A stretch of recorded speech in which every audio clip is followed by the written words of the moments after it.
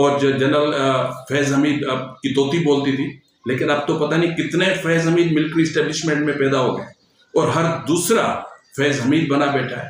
اب تو میرے خیال میں کہ جو ایریا کمانڈرز ہیں یا جو ونگ کمانڈرز ہیں اور جو کور کمانڈرز ہیں، اب وہ بھی فیض حمید بن گئے، عدلیہ کو نچا رہے ہیں اور ججز ناچ رہے ہیں۔ ڈاکٹر ماہرنگ بلوچ کو جو 15 دنوں کا ریمانڈ دیا گیا، میں سمجھتا ہوں کہ پاکستان کی تاریخ میں اتنا لمبا ریمانڈ 75 روز کسی کو نہیں دیا گیا ہوگا۔ اس کے بعد کیا ہوگا وہ تو آگے پتہ چلے گا، لیکن میں سمجھتا ہوں کہ اسٹیبلشمنٹ ریمانڈ کی تاریخ کا کوئی نیا ریکارڈ قائم کرنا چاہ رہی ہے۔ یہ بنیادی انسانی حقوق کی سنگین خلاف ورزی ہے۔ یہ بلوچ قیادت کے ساتھ ناانصاف، یہ صنفی تفریق ہے، صنفی تفریق کہوں یا کیا کہوں، زبانی تفریق ہے، یعنی بلوچ ہیں اس لیے ان کو دبا دو، کیونکہ بلوچستان میں تو کوئی حکومت ہے ہی نہیں نا، بلوچستان میں تو کوئی نظام ہے ہی نہیں، بلوچستان میں تو آئین ہی معطل ہے، بلوچستان میں تو ایک نام نہاد قسم کی کٹ پتلی، ایک ربر اسٹیمپ ایک حکومت بیٹھی ہے، جس کے پاس تو صرف یہ اختیارات ہیں کہ ان کے پاس جو ڈیولپمنٹ کا بجٹ آئے گا یا جو NFC سے پیسے آئیں گے یا جو ریونیو جنریٹ ہوگا اس سے کتنی کرپشن کرنی ہے، تو پھر دوسروں کے گریبانوں میں ہاتھ ڈالتے۔ عدلیہ ایکسپوز ہو چکی ہے، مکمل طور پر ایکسپوز ہو چکی ہے۔ ججز کا بیہیویئر ثابت کر چکا ہے کہ ججز اب نظام عدل ختم ہو چکا ہے۔ پاکستان میں عدل نام کی اب کوئی چیز نہیں رہی، جہاں ججز ایک دوسرے کے گریبانوں میں ہاتھ ڈالیں، ایک دوسرے پر شکوک و شبہات کا اظہار کریں اور ایک دوسرے کے اختیارات کو چیلنج کریں اور ایک دوسرے کو 26ویں آئینی ترمیم کا بینیفیشری قرار دیں، اور پھر سیکیورٹی کمیٹی اپنا جو ہوتی ہے، اپنا اس کی جو سپریم کورٹ کی جو کمیٹی بنی ہوئی ہے، اس کے حساب سے اگر وہاں پر کئی سارے سوال اٹھا دیں تو پھر اس کے بعد کیا بچ جاتا ہے؟ کچھ نہیں بچتا۔ عدالتیں مکمل طور پر اپنا وجود کھو بیٹھی ہیں۔ جو اپنے وجود کا دفاع نہیں کر سکتی وہ آئین کا دفاع کیا کریں گی، اور جو عدالتیں آئین کا دفاع نہیں کر سکتی وہ عوام کا دفاع کیا کریں گی۔ تو بہرحال اس وقت ڈاکٹر ماہرنگ بلوچ کے ساتھ جو کچھ ہو رہا ہے اس پر دنیا کو خاموش نہیں رہنا چاہیے، بالخصوص اقوام متحدہ کو، بالخصوص پوری دنیا کی جو آرگنائزیشنز ہیں ہیومن رائٹس کی، ان کو بولنا چاہیے، لکھنا چاہیے، ہر قلم اٹھانے والے ہاتھ کو بولنا چاہیے، ہر بولنے والے کو، اور ان الفاظ کو زبان سے ادا کرنا چاہیے جو ذہن سوچنا جانتے ہیں، کیونکہ اس وقت بلوچستان میں جو کچھ ہو رہا ہے اس کے نتائج کچھ اچھے نہیں نکلیں گے۔ اس وقت جس طرح میں نے آپ سے کہا کہ ایک تھریٹ الرٹ موصول ہوا ہے حکومت کو، اس پر حکومت کی دوڑیں لگی ہوئی ہیں، اور اس وقت ایسا لگ رہا ہے کہ جیسے ہر طرف افراتفری ہے، ہر ادارے کو پروٹیکٹ کرنے کی کوشش کی جا رہی ہے، بالخصوص ریاستی دفاتر کو مطلب تحفظ فراہم کرنے کے لیے ہر ممکن اقدامات کیے جا رہے ہیں، ایک سخت سیکیورٹی کی جا رہی ہے، لیکن ان کو پتہ نہیں ہے کہ جنہوں نے حملہ کرنا ہے وہ انہوں نے وہاں حملہ نہیں کرنا جہاں آپ نے سیکیورٹی ٹائٹ کر رکھی ہے۔ میری اطلاعات کے مطابق سچویشن کچھ تبدیل ہو چکی ہے۔ سچویشن کس طرح تبدیل ہوئی وہ میں آپ کو اگلے حصے میں بتا دیتا ہوں، لیکن اس تھریٹ الرٹ کو بنیاد بنا کر ممکن ہے کہ آنے والے کل تک یا پرسوں تک بلوچستان میں ایک بار پھر انٹرنیٹ کی بندش کا سامنا ہمیں کرنا پڑ سکتا ہے۔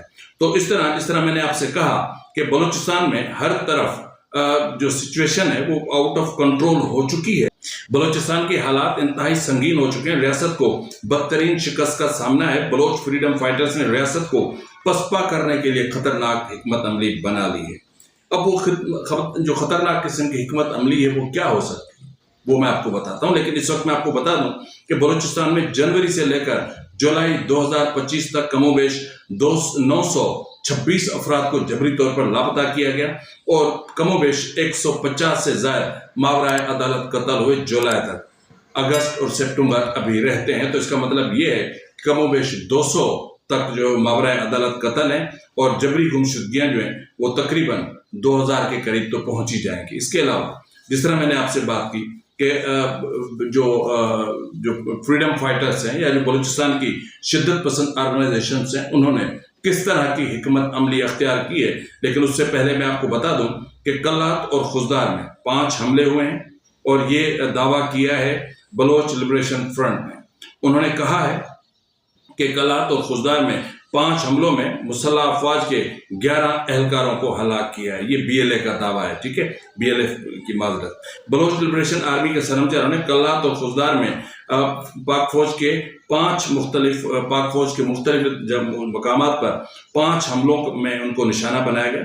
سرمچاروں نے کلات کے علاقے شیخڑی میں جو ہے وہ پاک فوج کی ایک ٹرک یعنی گاڑی کو ریموٹ کنٹرول بم میں اس کا نشانہ بنایا, جس کے نتیجے میں فوج کے 4 اہلکار موقع پر ہلاک اور 3 زخمی ہوئے. یہ ان کا دعویٰ ہے, جبکہ مسلح افواج کی گاڑی تباہ ہو گئی.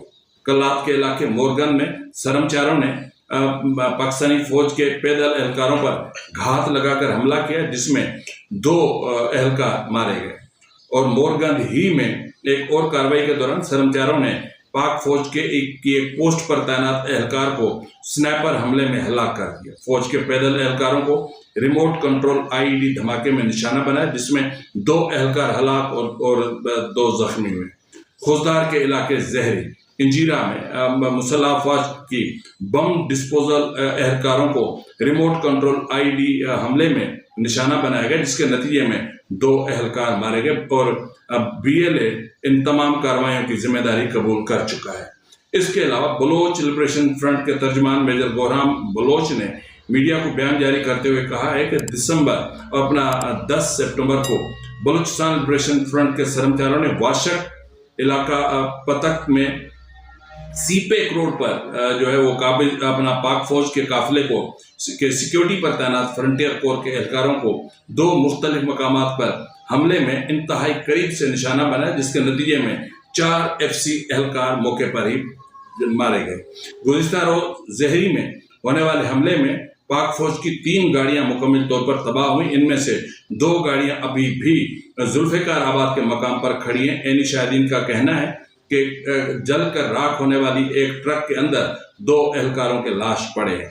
مسلح افواج نے جھاؤ کے علاقے لک مچھی چڑھائی میں آواران تا بیلا مرکزی شاہراہ پر کام کرنے والی تعمیراتی کمپنی پر حملہ کیا اور 1 درجن سے زائد مشینری جو کروڑوں روپے مالیت کی تھی اس کو تباہ کر دیا. ان تمام حالات کو جب دیکھتے ہیں تو ایسا لگتا ہے کہ جیسے بلوچستان میں ایک بھیانک جنگ چھڑی ہوئی ہے, ہر طرف حملے ہی حملے ہو رہے ہیں.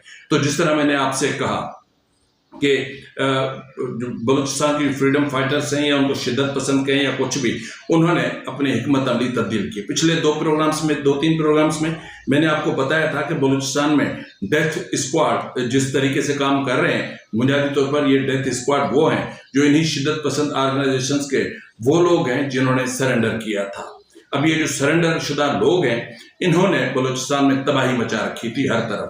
تو اب یہ حکمت عملی یہ تبدیل ہوئی ہے کہ جو شدت پسند ہے فریڈم فائٹرز ہیں, انہوں نے پہلے ان ڈیتھ اسکواڈ کے کارندوں کو واصل جہنم کرنے یا پھر ان کو ختم کرنے کا جو ہے وہ پہلا یہ حکمت عملی بنائی کہ پہلے ان کو ختم کیا جائے.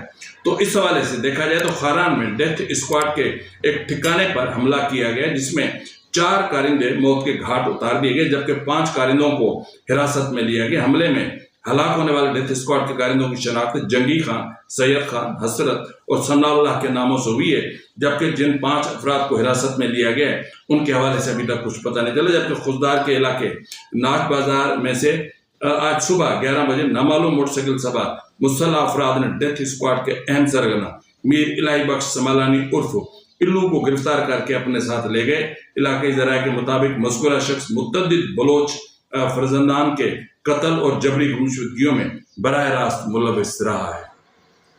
آپ نے دیکھا ہوگا کہ تقریباً پچھلے ہفتے اس سے پہلے ایک اور ڈیتھ اسکواڈ کا کارندہ تھا, میرے خیال میں ممتاز اس کا نام تھا, اس کے ٹھکانے پر بھی حملہ کیا گیا تھا جس میں ڈیتھ اسکواڈ کے 4 کارندوں کو مار دیا گیا تھا.